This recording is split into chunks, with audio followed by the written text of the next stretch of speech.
Hi, I'm John with Prima Coffee Equipment, and today we're going to talk about the duty cycles of the Mahlkonig espresso grinder line.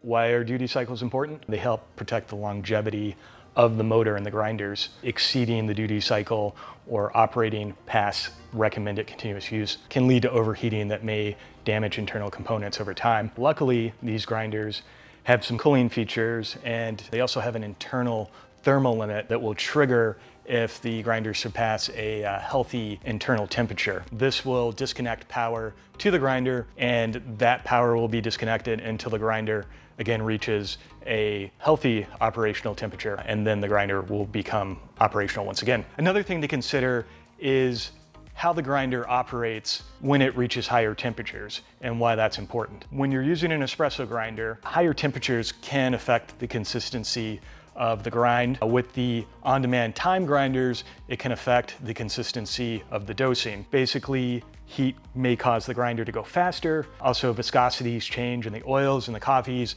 That can create inconsistencies, faster brewing speeds when you are brewing. To avoid that, it's best to keep within the ramifications of the Mahlkonig suggested duty cycles to alleviate those inconsistencies when you are in your workflow. Obviously, the E65 and the E80 are two different size grinders. The E65 has a duty cycle of 4 seconds on, 26 seconds off, about 2 18-gram shots per minute. Recommended no more than 10 minutes of continuous operation.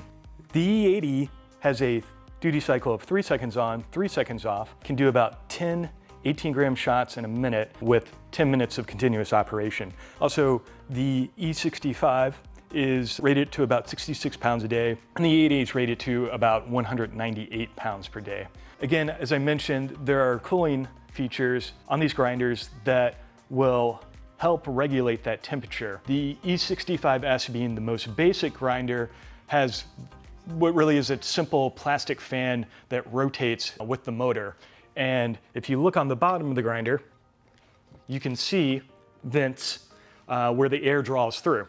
So it's important on both grinders to keep that space open and available so that air can flow. The E65S, because it has just that simple fan, will heat much more quickly as compared to the E65 GBW, the E80S, or the E80S GBW. That's because all of those grinders have CPU controlled fans. So basically, if you can see on the display, you can see the temperature in the grinder. As that temperature changes, starts rising, the fans will activate, pulling air up through the bottom.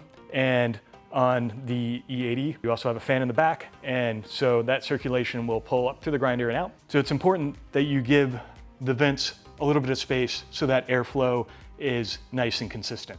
So in the end, what this really boils down to is picking the correct grinder for your volume and application.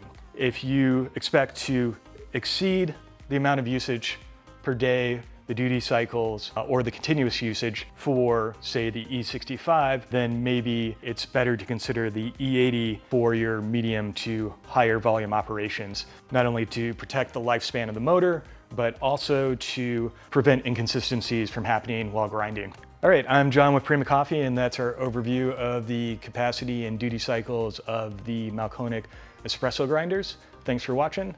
We'll see you next time.